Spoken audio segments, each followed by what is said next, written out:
Historically Pakistan کے اندر civilians کے درمیان اور جو جنرلز ہیں ملٹری کے، ان کے درمیان ایک بھرپور پاور اسٹرگل رہی ہے، اور اسی پاور اسٹرگل کے چلتے وہاں پر کئی بار مارشل لا بھی لگ چکا ہے۔ سب سے پہلے جب لیاقت علی خان جو کہ پاکستان کے پہلے وزیر اعظم تھے ان کو قتل کیا گیا، تو تب سے لے کے پاکستان کے اندر جو سویلین حکمران ہیں ان کی کشتی یوں سمجھیں کہ ڈگمگاتی رہی ہے۔ اس کے بعد جو تھوڑے عرصے کے بعد ایوب خان کی جب وہاں پر مارشل لا لگی ہے تو وہ کافی عرصہ چلی، پھر ایوب خان جاتے جاتے اقتدار سونپ کے گیا یحییٰ خان کو، اور یحییٰ خان کے دور میں پاکستان کے دو ٹکڑے ہو گئے، اور اس کے بھی بنیادی طور پر جو مین محرکات اگر آپ دیکھیں گے تو کہیں نہ کہیں آپ کو سویلینز اور ملٹری کے درمیان پاور اسٹرگل آپ کو وہاں پر بھی نظر آتی ہے۔ ملٹری جو تھی وہ پاور چھوڑنے کو تیار نہیں تھی، اسی کے چکر میں پاکستان کے دو ٹکڑے ہو گئے۔ اس کے بعد تھوڑے عرصے کے لیے پھر سے سویلینز کی حکومت آ گئی ذوالفقار علی بھٹو کی، لیکن کچھ ہی سال کے بعد وہاں اگین مارشل لا لگ گیا اور ذوالفقار علی بھٹو کو پھانسی دے دی گئی۔ آج تک ذوالفقار علی بھٹو کو جس کیس کے اندر پھانسی دے دی گئی وہ کنٹروورشل مانا جاتا ہے پاکستان کے اندر، اور اس کو جوڈیشل مرڈر بھی کہا جاتا ہے، اور صاف طور پر یہ نظر آتا ہے کہ اس وقت کی جو جوڈیشری تھی یہ ملٹری کے انفلوئنس کے انڈر تھی، اور انہوں نے غلط فیصلہ دیا بھٹو کے کیس میں۔ پھر ایک لمبا سلسلہ شروع ہوتا ہے۔ ضیاء الحق صاحب تھوڑے عرصے کا کہہ کر آئے تھے لیکن پھر جانے کا انہوں نے نام ہی نہیں لیا، اور کئی سال تک ان کی بھی حکومت رہی، لیکن پھر ایک روز ان کا جو جہاز تھا وہ گر جاتا ہے اور ان کی موت ہو جاتی ہے، اور اس کے بعد دوبارہ سے وہاں پہ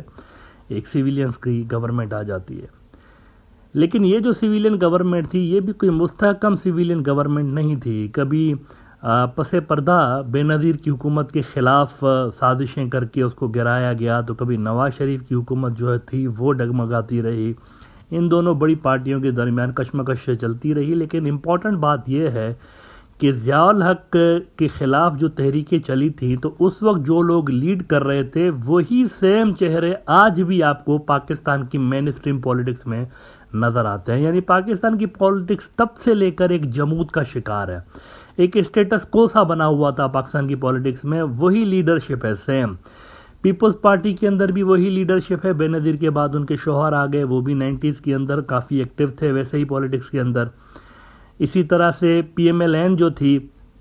85 سے لے کر وہی نواز شریف ہے، وہی فضل الرحمان ہے، وہی سیم لوگ ہیں، سیم خاندان ہے جن کی حکومت پاکستان کے اندر رہی۔ تھوڑا عرصہ یہ جو جمہوریت کا سسٹم تھا وہ چلتا رہا، لیکن پھر مشرف صاحب کا مارشل لا آ گیا، اور مشرف صاحب بھی بنا کسی قانون کے حکمران بن گئے ملک کے اوپر۔ ان کے پاس کوئی مینڈیٹ تھا نہیں ملک کے اوپر حکمرانی کرنے کا، لیکن پھر بعد ازاں مشرف صاحب کو بھی گھر جانا پڑا، اور دوبارہ سے جمہوریت کا ایک سلسلہ سو کالڈ لولی لنگڑی جمہوریت ہی صحیح لیکن پاکستان کے اندر آ گئی۔ اب 2007 سے لے کر 2011 تک پاکستان کے اندر یوں سمجھیں کہ دو پارٹیوں کی وہی سرکار چلتی رہی، جمہوریت چلتی رہی، لیکن اس بار تھوڑی سی تبدیلی یہ آئی کہ پاسٹ میں اپنی بڑی حریف رہنے والے، بڑے اپوننٹ اپنے رہنے والے پی ایم ایل این اور پیپلز پارٹی، انہوں نے یہ فیصلہ کر لیا کہ انہوں نے آئندہ ایک دوسرے کو گرانا نہیں ہے، اور ایک طرح سے یوں سمجھے کہ بندر بانٹ انہوں نے علاقوں کی کر دی۔ پنجاب کے اندر پیپلز پارٹی نے پی ایم ایل این کو زیادہ ٹف ٹائم دینا چھوڑ دیا، اور سندھ کے اندر پی ایم ایل این نے پیپلز پارٹی کو ٹف ٹائم دینا چھوڑ دیا، تو یہ دونوں ایک طرح سے مل کے ملک کے اوپر حکمرانی کرنے لگے۔ اس مل کے سسٹم چلانے کے نتیجے میں ایک بہت بڑا بلنڈر یہ ہو گیا ان دونوں جماعتوں سے اور ان کے اتحادی جماعتوں سے کہ جینیون اپوزیشن والا جو کانسیپٹ تھا وہ مسنگ ہوتا گیا، پاکستان کے اندر غائب ہوتا گیا۔ پبلک کے اندر بیڈ پرفارمنس جب رہی، بیڈ گورننس رہی، تو یہ ایک تاثر عام ہوتا گیا کہ سارے ملے ہوئے آپس میں، کیونکہ کوئی جینیون اپوزیشن تھی ہی نہیں، اوپر سے ایک دوسرے کے خلاف بیانات، لیکن پھر بعد میں یہ بھی نظر آتا تھا کہ بہت سارے ایشوز پہ ایک ساتھ بیٹھے ہوئے ہوتے تھے۔ تو جینیون اپوزیشن کی وہ جو ایک نیڈ تھی پاکستان کے اندر وہ کریٹ ہوگی، گیپ کریٹ ہوتا چلا گیا، جینیون اپوزیشن کا کانسیپٹ ختم ہو گیا کیونکہ مل کے بیٹھے ہوئے تھے۔ اسی عرصے کے دوران جب یہ 3-4 سال تک جمہوریت چلی مشرف کے بعد اور جینیون اپوزیشن نہیں تھی، تو ایک پارٹی ایمرج ہوتی ہے پاکستان کے اندر اراؤنڈ 2011، پاکستان تحریک انصاف، عمران خان کی پارٹی، اور یہ پارٹی بالکل مختلف تھی، اسٹیٹس کو جو پاکستان کے اندر بن گیا تھا، جس کی لیڈرشپ 1985 سے لے کر وہی سیم لیڈرشپ چلتی چلی آ رہی تھی، اس سے ہٹ کے ایک پارٹی ایمرج ہوئی 2011 میں، اور اس نے لمبے لمبے جلسے کرنا شروع کیے. اور مزے کی بات یہ کہ ان کے جو سپورٹرز تھے، ان کے اندر اکثریت جو تھی وہ جنریشن وائی، جنریشن زی والوں کی تھی. یعنی وہ لوگ جو کہ 1985 سے بعد پیدا ہوئے، اور جنہوں نے جب وہ گرو اپ ہو رہے تھے اور جب یہ میچور ہوئے اور ان کے اندر کچھ سمجھ بوجھ پیدا ہوئی، تو انہوں نے پی ایم ایل این اور پیپلز پارٹی کو آپس میں دوست بنتے ہی دیکھا. اصل میں یعنی مل بانٹ کے ان کو حکومت کرتے ہوئے دیکھا. تو ان کے اندر خاص طور پر یہ احساس پیدا ہوا کہ ہمارے ملک کے اندر کوئی جینیون اپوزیشن نہیں ہے. تو یہ سارا کا سارا جو طبقہ تھا، سیاسی جو ووٹ بینک تھا، ڈائیورٹ ہونا شروع ہو رہا تھا عمران خان کی طرف. پلس وہ جو جنریشن زی والے جو ہی گرو اپ ہو رہے تھے، تو وہ بھی یہ ساری چیزیں دیکھ رہے تھے. اب پاکستان کے اندر جو ڈیموگرافی ہے، یعنی اگر آپ ایج کا فیکٹر دیکھیں تو 60% اس وقت پاکستان کی جو آبادی ہے وہ نوجوانوں پہ مشتمل ہے. یعنی اس کے اندر زیادہ تر جنریشن وائی، جنریشن زی اور جنریشن الفا کے لوگ ہیں. اور ہر روز ہزاروں کی تعداد میں نئے نئے ووٹ رجسٹر پاکستان کے اندر ہو رہے ہیں. 18 سال کی عمر کو لوگ پہنچ رہے ہیں ہزاروں کی تعداد میں، اور ان کا جو ہے وہ این آئی سی بن رہا ہے اور نئے ووٹ سسٹم کے اندر آ رہے ہیں. اب ایز آئی سیڈ، یہ والا جو بلاک تھا نا آبادی کا، نوجوانوں والا، جو کہ پہلے کی وہ جو ریکنسیلیشن والی پالیٹکس تھی، جس کے اندر نہ P M L N People's Party کی غلطیوں کو آئیڈینٹیفائی کر رہی تھی، نہ People's Party P M L N کی غلطیوں کو آئیڈینٹیفائی کر رہی تھی، اس سے بیزار یہ جو نئی جنریشن ہے یہ ڈائیورٹ ہوتی چلی گئی عمران خان کی طرف. اور اس کا پھر نتیجہ یہ نکلا کہ ایک سیریس تھرڈ فورس کے طور پر عمران خان ابھرتا ہے پاکستان کے پولیٹیکل سسٹم میں. ابھی تک اسٹیبلشمنٹ جو تھی پاکستان کی، وہ پیپلز پارٹی اور پی ایم ایل این کے تقریباً ساتھ تھے، لیکن کچھ ان کے حلقے ایسے بھی تھے جو کہ عمران خان کی طرف ضرور تھے. اور اس کی مین وجہ کچھ لوگ یہ بتاتے ہیں کہ پیپلز پارٹی اور پی ایم ایل این کا اتحاد جب ہو گیا تو سیاسی پارٹیاں زیادہ پاورفل ہو گئی تھی مشرف کے خاص طور پر گرنے کے بعد. تو اس کو پھر کاؤنٹر کرنے کے لیے بھی اسٹیبلشمنٹ کو کسی تھرڈ فورس کی ضرورت اس وقت بھی تھی. لیکن وقت کے ساتھ یہ ہوتا چلا گیا کہ عمران خان کو پہلے خیبر پختونخوا کی گورنمنٹ ملتی ہے ایک صوبے کی، اور پھر اس کی جب پارٹی مستقل بڑھتی رہتی ہے پنجاب کے اندر اور پاکستان میں یہ جو سندھ میں کراچی کے اندر ہے یہ سارا، تو اس کا نتیجہ یہ نکلتا ہے کہ 2018 کے جو انتخابات ہوئے اس کے اندر عمران خان کی پارٹی پاکستان کی سب سے بڑی پارٹی بن چکی تھی آلریڈی. اور یہاں پہ پھر ایک ٹرننگ پوائنٹ پاکستان کی پولیٹکس میں آنا شروع ہوتا ہے کہ وہ جو پچھلی پارٹیاں تھیں، پرانی پارٹیاں، جو کہ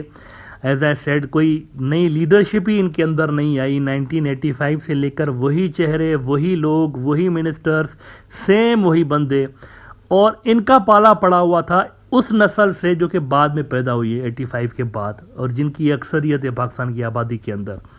تو یہ اس نظریے کو ان پولیٹیشنز، پرانے پولیٹیشنز کو نہ تو بائے کر رہے تھے، نہ ہی پرانے پولیٹیشنز کی جو باتیں تھیں وہ ان کو اٹریکٹ کر رہی تھی زیادہ. جبکہ دوسری طرف عمران خان کی جو پارٹی تھی وہ ایک ایگریسو پارٹی کے طور پر ابھری، نظریاتی طور پر ایگریسو تھی، کرپشن کے خلاف اور موروثی سیاست کے خلاف جو اس کی ایک اسٹرگل تھی وہ اٹریکٹ کر رہی تھی نوجوانوں کے. ایز اے رزلٹ تیزی کے ساتھ عمران خان کی جو پارٹی تھی وہ ابھرتی چلی گئی ہے، اور یہاں پہ پھر اسٹیبلشمنٹ کو بھی کہیں نہ کہیں پہ عمران خان کی پارٹی کو، کیونکہ وہ جو پاور بیلنس رہا ہے شروع سے لے کر ملٹری اور سیویلینز کے درمیان، وہ بھی کہیں نہ کہیں پہ کچھ اینالسٹوں کے مطابق بگڑنا شروع ہوا ہے عمران خان کے ابھرنے سے. ناؤ اس وقت جب ہم بات کر رہے ہیں تو صورتحال یہ پیدا ہو چکی ہے کہ جو ممی ڈیڈی پارٹی سمجھی جاتی تھی، عمران خان کو زیادہ تر جو تھے پڑھے لکھے لوگ سپورٹ کرتے تھے شروع میں،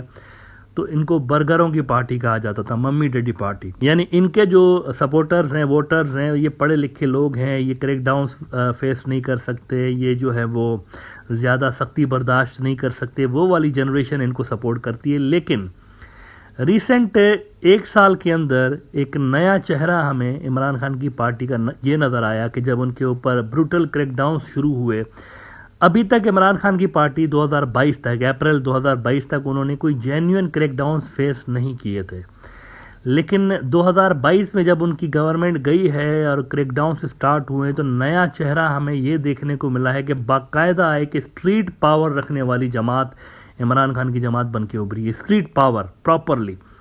یعنی ان کے جو نوجوان ہیں وہ ٹیئر گیس کھاتے ہوئے بھی نظر آئے، ڈنڈے بھی کھاتے ہوئے نظر آئے، جن کو برگر بچے سمجھا جاتا تھا وہ اصل میں لوہے کے چنے ثابت ہوئے۔ اب اس وجہ سے ہو یہ رہا ہے کہ یہ جو نئی نسل ابھری ہے یہ پرانی جماعتوں کے پرانے لیڈرز جو کہ بیبی بومرز کے زمانے سے تعلق رکھتے ہیں، ایجڈ قسم کے لوگ ہیں،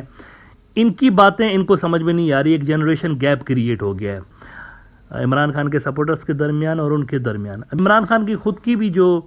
ایج ہے وہ کافی زیادہ ہے، 70 سال کے لگ بھگ ان کی ایج ہے، لیکن ان کے 2 پلس پوائنٹ ہے۔ ایک تو یہ کہ ان کا جو بیک گراؤنڈ رہا ہے، اسپورٹس کا بیک گراؤنڈ رہا ہے، تو وہ پہلے سے ہی نوجوانوں کے اندر فیمس تھے، یہ بات ان کو جو ہے وہ ایک آئیڈیل بناتی ہے نوجوانوں کے اندر۔ دوسرا یہ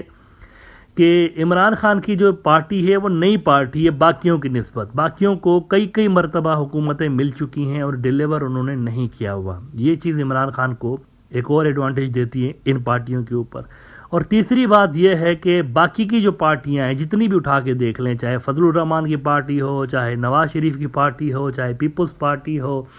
چاہے کوئی بھی پارٹی آپ اٹھا کے دیکھ لیں بڑی لیول پر، سوائے ایک دو کے، سب کے اندر فیملی پالیٹکس نظر آتی ہے، جبکہ عمران خان کی جو پارٹی ہے اس کے اندر فیملی پالیٹکس نہیں ہے، عمران خان کے اپنے بچے کوئی پالیٹکس کے اندر نہیں ہے۔ یہ ساری باتیں وہ ہیں جو کہ ینگسٹرز کو زیادہ اٹریکٹ کر رہی ہیں۔ ایک تھرڈ فورس جو ابھری تھی 2011 میں، وہ اب سب سے بڑی فورس بن کے ابھر چکی ہے پاکستان میں۔ اب اس فورس نے پرانا جو ایک بیلنس آف پاور پاکستان کے اندر بنا ہوا تھا اس کو شیٹر کیا ہوا ہے، اور اس وقت بھی جو پاکستان کے اندر جو انارکی اور افراتفری آپ کو نظر آ رہی ہے، یہ پولیٹیکل اسٹرگل کی وجہ سے، پاور